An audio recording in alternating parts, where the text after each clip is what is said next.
Magandang gabi. Formal nang binuksan ng samahan ang pinakainaabangang palarong Atenista 2025, kung saan nagpasiklaban ng iba't ibang atleta mula sa kani-kanilang clusters.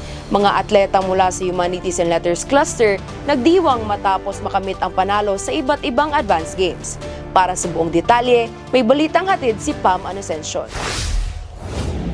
Talaga namang to the top ang sigla at lakas ng Ateneo de Davao University ngayong pagbubukas ng Palarong Atenista 2025, kung saan ang bawat cluster ay handang ipakita ang kanilang galing at determinasyon para maabot ang rurok ng tagumpay.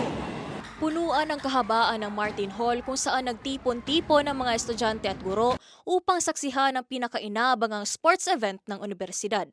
Patuloy naman ang mga hakbang na samahan sa pagsisigurong maayos ang daloy ng palaro at mapanatili ang kaligtasan at kasiyahan ng lahat. Sa pagsisimula ng pagbubukas ay pinahayag ni Joshua Francisco Chua, ang overall head ng palaro ng Humanities and Letters Cluster, ang kanyang mensahe para sa lahat. If we're not able to go, of course, to be champions or makadating ng podium, but really my goal is that Humlet is really competitive this year, and we really showed it this year na competitive ang Humlet. We were able to prove to other clusters that Humlet dili basta-basta, dili dali madaog-daog. I think we were able to achieve that goal, that Humlet is a cluster not to be messed with. Suportado rin ito ng Humlet representative at Humlet president na si Matthew Payumo. Okay, so after countless sleepless nights of struggling with the different sports, basketball, cheer dance, volleyball, and etc., finally we're opening the Palarong Atenista 2025 with the Humanities and Letters. But thankfully, with the help of our faculty members, with the Humnet staff and faculty, to Sir Joseph, Ma'am Ste, Ma'am Vida, and to the rest of the professors, they have helped us in encouraging the students today to be present and to witness the different events that will be happening. Sa advanced games pa lang, agad na nagpasiklab ang Humanities and Letters Cluster sa iba't ibang kategorya.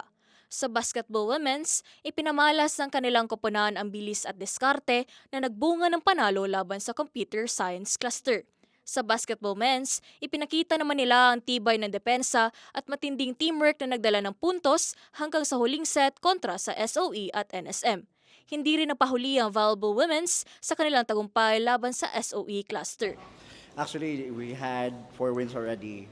2 for basketball men, 1 for volleyball women, and 1 for basketball women. And so far, the preparation was really ongoing. Jud, grabe ang sikap sa itong mga student athletes rather, and their commitment really paid off during their practices. And yes, please do further expect more wins eventually in God's name. And of course, we will nag-practice gapon mi karon because we still hope to get that podium overall in Palaro. Hindi rin maitatanggi ng mga first-year students ang kanilang pananabik sa kanilang first-ever Palaro experience. So I'm expecting much of this event since it's been like, we'll be preparing this event for like how many months apo, and like I really wanted to join this kind of thing ever since I was like trying to get as much work as I can to be done to be able to join this wonderful event. So yes.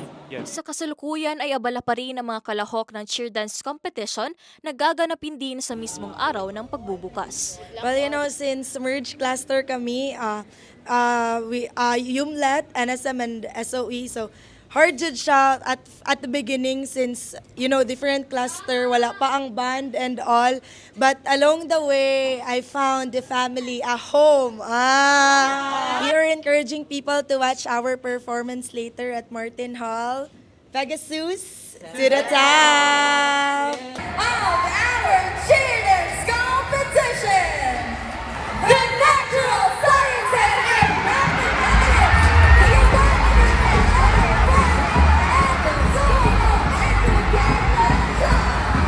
At matapos ang masigabong palakpakan at hiyawan ng buong Martin Hall, tuluyan nang nasungkit ng Pegasus ang kampeonato sa cheer dance competition ngayong taon.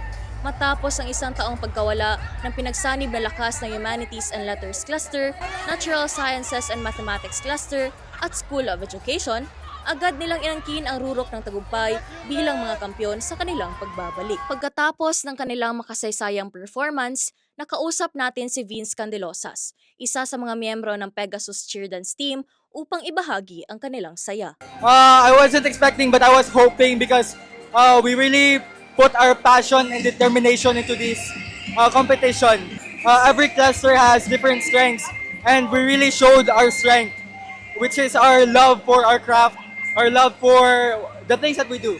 Any expectation for next year?